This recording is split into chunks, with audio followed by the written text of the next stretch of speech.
శివపార్వతి యొక్క కళ్యాణం మరియు శివదక్ష యజ్ఞం కూడా చెప్పబోతున్నాను. ముందుగా లింగోద్భావనం అంటే ఏంటి? ఈ లింగోద్భావం అనగా ఓంకారం ఆ యొక్క పరమశివుడి నుంచి ఉద్భవించిన రోజు.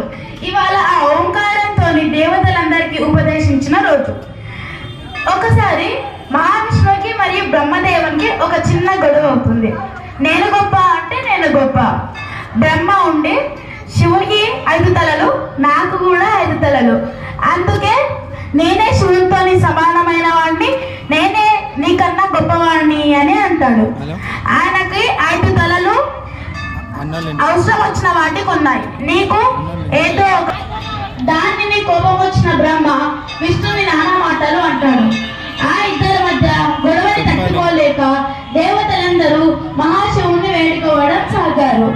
అప్పుడు శ్రీ మహాశంకరుడు వాళ్ళిద్దరి మధ్యలో ఒక జ్యోతి స్తంభంగా వెలుస్తాడు.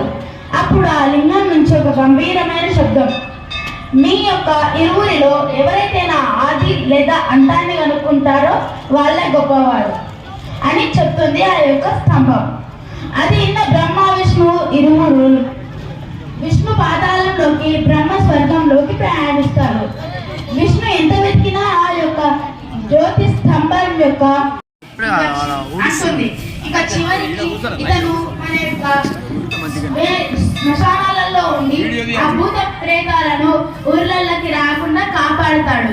అందుకే ఇతను భస్మనాట్యంతో భూతాలను ఆకర్షింపజేసుకొని తన దగ్గరనే ఉంటాడు.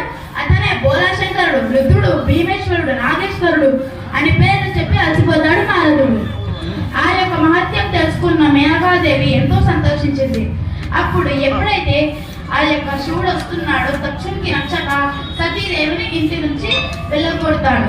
వాళ్ళిద్దరు పెళ్లి చేసుకున్న తర్వాత శివునికి మోసం చేద్దాము అని చెప్పి, శివుని యొక్క అహంకారం తగ్గిద్దాము అని చెప్పి దక్షుడు ఒక పన్నాగం పన్ని యజ్ఞాన్ని మొదలు పెడతాడు.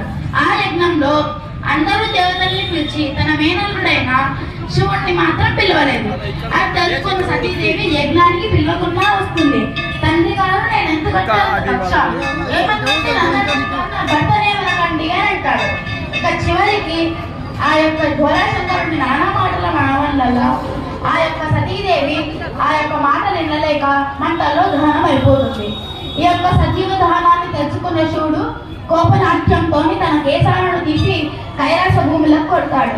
అక్కడి నుంచి ఇద్దరు వీరమణికలు వస్తారు. ఒకరు వీరభద్రుడు, ఇంకోళ్ళు భద్రకాళి. వీరిద్దరు వచ్చి ఆ యొక్క